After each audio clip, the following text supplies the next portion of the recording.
off we go. So first of all, if you could just introduce yourself, say who you are.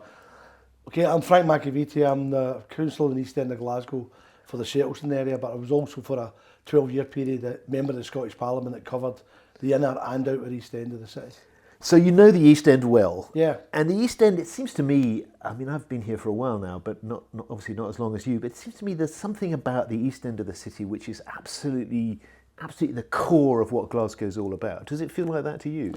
I think historically, given the centrality of both Glasgow Green and the nature of industrialisation in Glasgow, the role of the communities, and it's all wee villages essentially. The East End of Glasgow is a conglomeration of different villages with a sense of identities, but there's a strong sense that binds it all together, is my experience of a strong sense of that collective identity of it. We're all in this together, and that, you know, we need our voice to be heard. So there's always the great line in politics that you hear where people say that's okay, but does it come past the high street and come to the East End of the city? And there was an old councillor, Albert Long, who's the father of Anne Maguire, a former Labour MP, and whenever a meeting was getting a bit tetchy, Albert used to pull that line out to get absolute approval from all the East End residents, going, you're damn right there, it never comes to your end of the city, it's always for the West End. So there's always the kind of dynamics, but I would have thought that the nature of the area that we're in, because it's so central to the kind of social and economic development of Glasgow, that it will throw up tons of remarkable experiences and stories that make up who we are, even generations later. And part of the, you know, the not so very different distant past, part of where Red Clydeside began. Well, obviously, in terms of the development of socialist politics, you know, obviously with the kind of changeover in the post-First World War period, so the transition from working class people voting Liberal to considering the Independent Labour Party, obviously the organisational heart of the ILP was, not surprisingly, in the kind of industrial bits of the city. So Govan had a strong ILP presence, and obviously both here with Jimmy Maxton and with John Wheatley and Shettleston, but a couple of others. You know, there used to be a parliamentary seat on its own called Cumlackey, and all that's left of it is a small stone just near London Road police station that would identify that there was once a parliamentary seat because of the density of housing and the population. So there's clearly a very strong linkage within the development of the ILP, and obviously because of the nature of bits of the East End in terms of the background that people have come from, so obviously strong links in terms of generations of newcomers from Ireland shaping the politics of the Labour Party in Glasgow, and obviously being at the very bottom of society. Who would they see as their natural champions? And obviously that's why they were developing in the embryonic Labour Party. So Maxton, in a sense, for me, was the orator, but actually John Wheatley was the organiser and the brains. And if you look at their contributions, they're very distinct, in my view, contributions that they make. And I'm a big fan of Wheatley. Obviously, I had the privilege to represent a parliamentary seat like he did called Glasgow Shettleston, so there's a nice wee emotional linkage there. But what's fascinating about him is that he saw the role of local democracy and the council and collective action at a local level. And he was on the council arguing for things like municipal waterworks, municipal transport, interventions on school boards to help kids that were poor, to help the kids that struggled to get boots on their feet and so on. And then he brought that into the first Labour government in 1922. And even now in Scotland, in Glasgow, we talk about Wheatley homes. Not the organisation that exists now, but Wheatley, the homes that he set as a principle of new housing, was the idea that working class people were entitled to live in an affordable but spacious kind of cottage type housing. And you see dotted around Glasgow, and they're still some of the best ever municipal housing that was ever developed in Glasgow. So these guys, and it was mainly guys, although to be fair, over in Govan you had the Mary Barber's Army and a number of others that were involved in politics, is that the organisational structure was around the old independent Labour Party. Yeah, there were tough times. We must be careful not to be too nostalgic about her. People had tough lives in those days. Oh, well, I mean, the poverty, even when people were working, obviously there was periodic bouts of significant unemployment. There was obviously issues to do with workplaces getting into decline and so on. So there's a lot of transition on that, but also the level and scale of the population in a very concentrated area was that then threw up major challenges. Family sizes would have been larger in those days. You know, the war itself left a lot of families without the fathers, and then the young mothers would have to then bring their kids up. Out there was levels of poverty and inequality that could be attractive to other ideologies, so there's always been the kind of tension about some of the kind of right-wing politics and organisations, particularly around the rise of fascism in the late 20s, early 30s. But I think the collective identity was that very much is about, if you're working, you get into a union, the union helps self-educate you and it protects you, hopefully, in adversity. But, the level of quality of housing, in those days, because you've got to understand, pre-1919 Glasgow, it was all private ownership of tenemental properties, which would not be looked after by landlords. And that's, again, what drove people at Wheatley to talk about the benefits of what they called in their generation municipalisation, the idea that working people can band together to try and provide a better quality. And as you say, his name lives on in lots of different ways. Yeah. There's been some very substantial changes even in the very recent past. I'm thinking obviously of the impact of the Commonwealth Games around here. How do you see that now, 10 years down the track, or thereabouts? How do you see all that playing out? Was that a great leap forward for the East End after a period of, neglect? Well, I mean, in a sense, the idea that the national arena would be placed in the East End of Glasgow. I mean, I was a minister at the time, and it was considered. It was not initially considered. The concept originally was the national arena, according to the civil servants and the Quangos, they would have liked to put it at the University of Sport, which is essentially Stirling. Now, Bridge of Ireland has many attractions, but profound inequality and disadvantage isn't springing to mind when you're in Bridge of Ireland. So we deliberately, and it was a Labour-led executive at that time, the Cabinet met to discuss it, and we put in as a ground condition that any of the considerations for sites should also talk about the potential to help regenerate, or even just, in my view, this is important, it's about what story we're telling about our area, because the media portrayal of the East End was always inherently negative. The challenges in our area because of poverty and inequality and other things, and obviously we, like many parts of Scotland, but urban Scotland, were affected in the 80s by the development of the drugs experience and the drug culture and the impact that had on families and upbringings. So the purpose of the Games, not as the event itself, that's part about the cities feeling good about themselves and being able to put big events on, but it was the legacy after it about making sure there were facilities. But I think they predate these issues. I mean, in the Calton area, the big issue in the late 70s when I was a youngster was the Gear Project, Greater Eastern Area Renewal. And that was really about clearing a lot of the older tenements and trying to build better quality housing. So there's always been these periodic times, but the idea of a systemic approach in the East End, obviously the stock transfer was a big decision, difficult as it was, because politically and ideologically it was a challenge to a lot of us.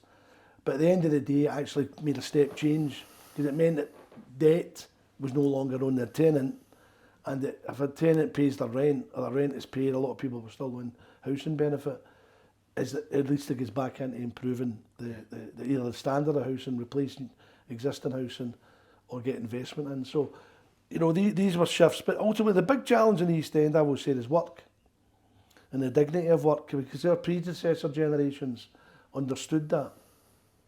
And if we end up having an economy that's based on transient rights at work, 0 hours, people on uncertainty, people in the modern climate because of what's happened in recession terms or post-COVID, people feeling vulnerable in the workplace. So what you've had in the last year and a half, I think, is an interesting dynamic in the workplace, particularly with areas of at least try to organise, is to say, well, hold on a minute, we need to change that, because we're not always going to be the victims. So the big challenge for any public agency or council or government, both Scottish and UK, is to actually build together a programme of genuine intervention in tackling inequality and poverty.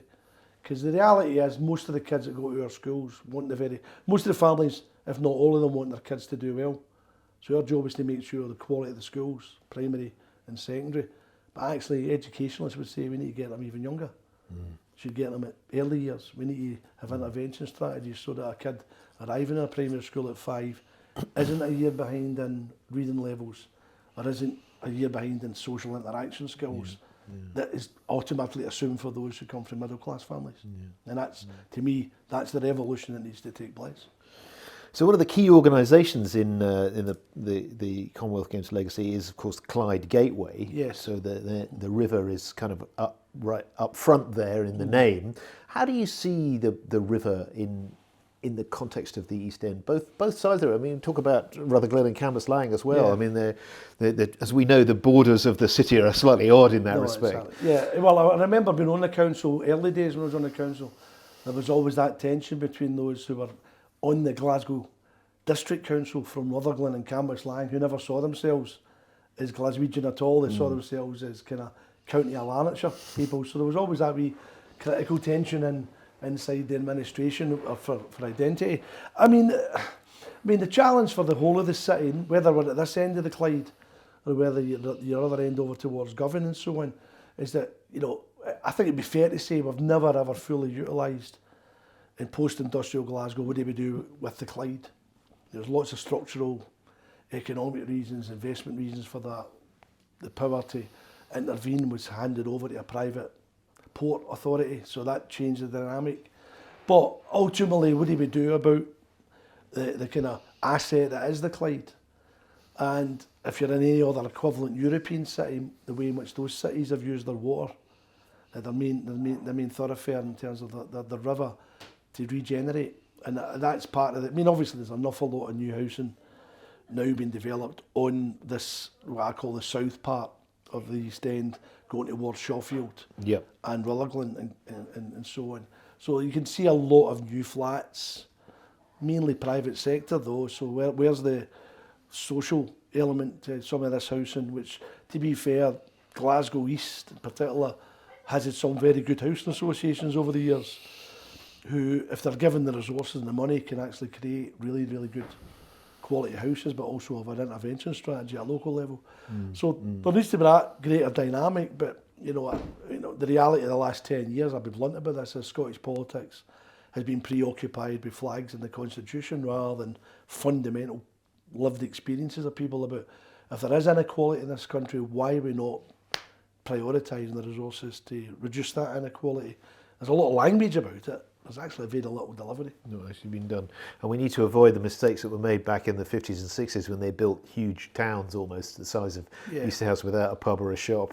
Yeah, well, I mean, there's a magnificent documentary that's made a bit further up in the East End, about South Denniston, that was in the BBC. The one about Duke Street? Yeah, it's the one where, from recollection of the film, there's a lovely wee bit where a woman says, why would I leave here when I've got everything I need on my doorstep? I've got buses, trains, shops, all sorts of shops, and I'm 10 minutes walking away from the city centre to put me 5 mile out to a peripheral housing estate that was, in terms of the planning, was primarily housing, but it took years to get the other, even some of the school provision took 5-10 years to get properly developed, and then some of that housing was of poor quality build. They've now had to demolish it. So, the woman, she was living in a poor one apartment flat in Denniston, South Denniston, facing down onto London Road and so on. The truth of the matter is that by having a good housing association, good investment, they've redeveloped those houses to be very attractive. They did. And so that's the challenge as well. So, I mean, clearly, as you say, the work is a huge problem still, and there are forces which are way beyond certainly the city government, probably the Scottish government, and quite possibly the UK government too. In terms of deindustrialisation and all those stories that we're familiar with. What's your feeling about the city now? Some people are saying, it had a good run in the 90s and maybe into the 2000s, but it's kind of slightly lost its way at the moment. What's your feeling about that? Well, obviously I was involved at different levels. Yeah, I know it's all down to you. No, but seriously. It was absolutely brilliant when we were running it. If I'm being objective about it, is that we've had I think other people should still be complacent about things are all right routine, because I don't think they're all right. But we've had the sense, we're talking in 2023 here, we've had 13 years of de facto austerity in terms of investment in public services. We've had, in terms of world changes, the seismic impact of whatever COVID was about and the impact that had. And then we've also just basically had the situation where you know, the city itself with its resources getting reduced every year. So some of the, so, I mean, I know your background's in the cultural sector, but one of the great benefits of the 90s and the 90s was there was always this belief that by investing in culture and telling a story about being self-confident and looking outward, that helps Glasgow, because the stories about Glasgow had either been predetermined by others, or the dynamic of the language was always starting from a negative. Whereas the one great benefit of idea of setting up and developing a kind of cultural strategy for the city, which I take some contribution towards, but other people were central to it in terms of good officers and a good dynamic, is that I think we've lost that in the city. So I think, you know, in the recent debates about funding, it's always as if, you know, people are going for what I now call a transactional view of investment, rather than what I think investment should be about. How do they deliberate? How do they create a new vision for people?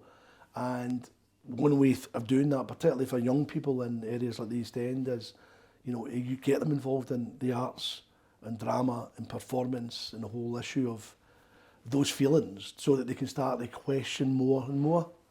Because I think if you encourage that level of inquisitive thinking, immeasurably will improve, hopefully, the quality of the city. So I think we've lost a bit of that, and I think we've gone for enough a narrow definition of what change should be. So we need the one big bang that will change everything in Scotland. Or as my father, my aunties would often say in the union, no, you get wee bit incremental change. Yeah. Will make the difference. So Excellent. you're better in than out, is the old line, you Excellent. know? Okay. Excellent. Thank you so much.